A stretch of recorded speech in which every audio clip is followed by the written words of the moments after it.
බලන්ට තහනම් නෑ ඉගිල්ලෙන්න ආකාසේ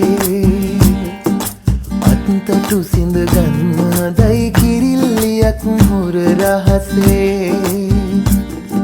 වසන්ත මල් හිනා වුණා විතරයි මේ ගේ ඇතුලේ කුරුලෝගේ වට කරගෙන කලබල කරන විලසේ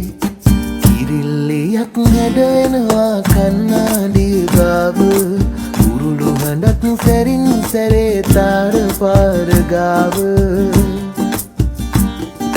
වරින් කියා නොකීවාට සැරින් සැරේ විසිල් ඇසෙනවා කිරිල්ලි මහ කලබලයක් කන්නාඩිය ගාව කිරිල්ලි මහ කලබලයක් කන්නාඩිය ගාව